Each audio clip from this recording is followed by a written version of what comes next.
Isa-isahin po natin yung mga punto, no? So basically parang masasummarize sa 3 punto yung ni-raise ni Vice President Sara Duterte. Kine-question niya yung supposed lack of due process, supposed absence of ultimate facts, and yung pangatlo, yung supposed double standard dahil hinambing niya yung handling ng Justice Committee dun sa impeachment complaints against her with those against the President. Okay. So pero overall, anong tingin niyo dito sa kanyang sagot? Was this really considered the response, and did this work to her interest?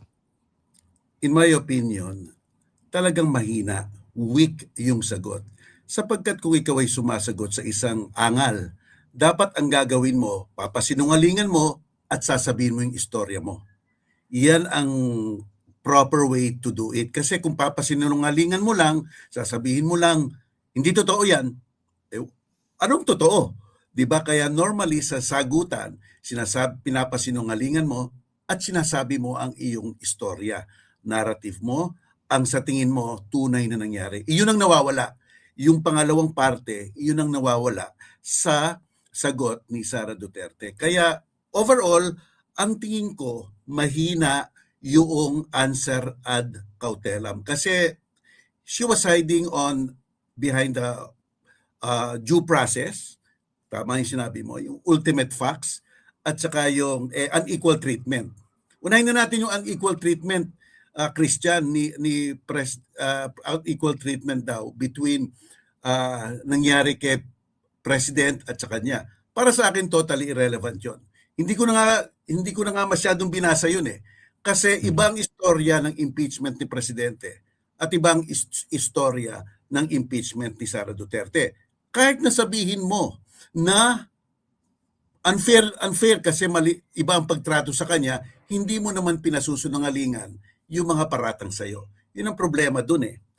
Pangalawa, yung ultimate facts. Ang ultimate facts ay istorya. Kahit na isang sentence, basta't makita mong istorya, ultimate fact na yun. Halimbawa, Christian, ganito. Sabi mo doon sa complaint, ikaw ay magnanakaw. Hindi ultimate fact yon, conclusion yon. Pero kung sinabi mo ganito, kinuha ni Marta ang pera ni Jose na naghahalagang 10,000 pesos na wala niyang pahintulot, ultimate fact. Nakakita ka agad ng kwento. Hindi mo na kailangan i-detalye yan sa complaint. Kasi ang ultimate fact, iba sa evidentiary fact. Ang evidentiary fact, yun ang hinahain mong mga katibayan sa trial. Kaya ka nagpapasabina, kaya ka nagpapaupo ng isang saksi. Yun. Kaya meron namang ultimate fact sa tingin ko, at yung articles nga masyadong detalye. At saka kung makikita mo, tsaka yung due process, kaya nga nilagay siguro nilang ad cautelam, yun ang nire-reserve nila, na sasabihin nila na walang equal treatment, walang ultimate fact, so walang due process, and so therefore baka umakyat sila sa Korte Suprema. Pero alam mo Christian, ito lang ang sa tingin ko ha. Hindi naman sila not intelligent, di ba? Hindi naman sila ganun-ganun lang pabaya sa paggagawa ng isang sagot. Marunong naman sila. 16 lawyers yan. At saka I think may strategist yan si Sara Duterte. So ang aking opinion lang, this is weakness by choice. Sa tingin ko, weakness by choice ito. Sapagkat alam nila ang math eh. Nakikita na nila ang mangyayari dito sa Committee on Justice. It's numbers game. Kahit na ano ipresenta nila, parang sinasabi nila, talo naman kami dyan, ito na lang ibibigay namin sa inyo, magkita na lang tayo sa Senado. So in short, he was not fighting to win this House of Representatives hearing. She is looking forward sa Senate. Kasi sa Senate may Magic 9 eh. Diba? Magic 9 lang yan. Basta nakuha mo yung Magic 9, acquitted ka. Diba? Acquitted ka. Ang mas madali. So therefore, sa tingin ko lang, Christian, my opinion lang, this is really weakness by choice. Looking forward. Sara Duterte and his team is looking at the long shot. We can be patient, Do your worst, but we have the Mm. Senate. Yun lang ang tingin nila. Kaya Oo. wag na nating ilantad dito ang ating mga lahat ng ebidensya. Doon na lang. Very very, very interesting kasi I was also thinking din 'no, mukha bang hindi alam ng kanyang mga abogado yung kanilang ginagawa. Itong kanilang, mga puntong hindi ni-raise 'no.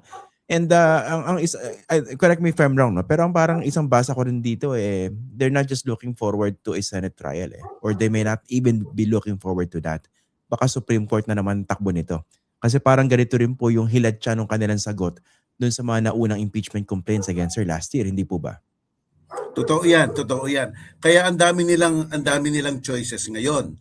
Either aakyat sila sa Korte Suprema o let's roll the dice. Punta na tayo sa Senate kasi yung hindi naman siguro matitinag sa tingin siguro nila yung Magic 9 na iyon, no? Kasi eksaktong-eksakto Kung titingnan mo na 9 talaga si Senator Go, De La Rosa, Padilla, Marcoleta, Marcos, Cayetano, Estrada, Escudero, Villanueva.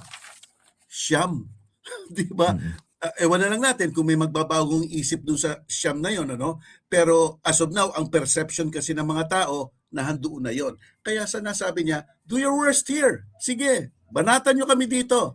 Let's wait sa Senate.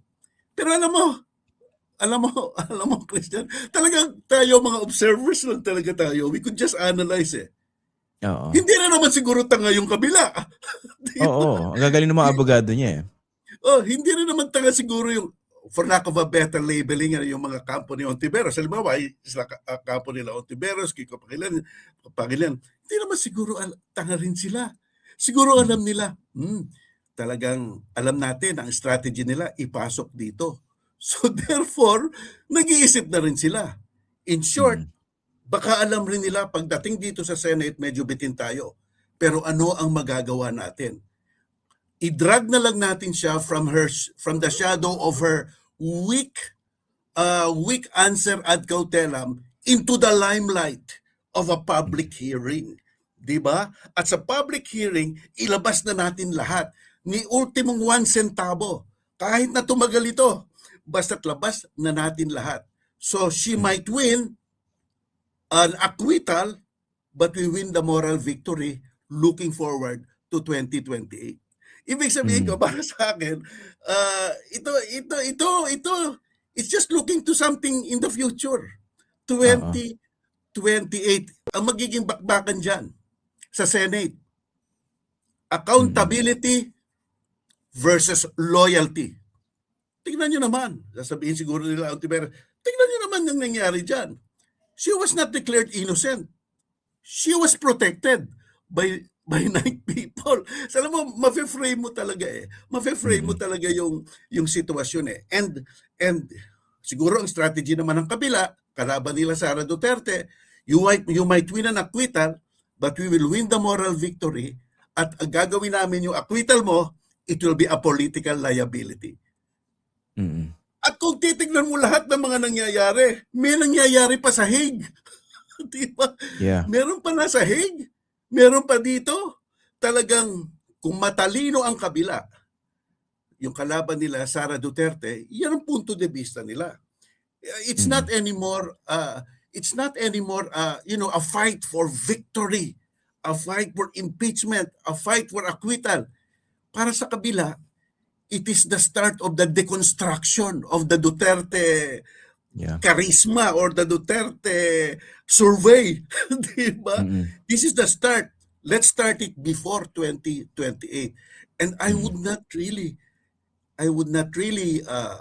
be surprised, Christian, kung umabot tayo ng siyam-siyam dito hanggat malapit-lapit na ang eleksyon. So I mean, talaga, tama. It's a long game. It's a long game whose ultimate point is 2028 para sa amin.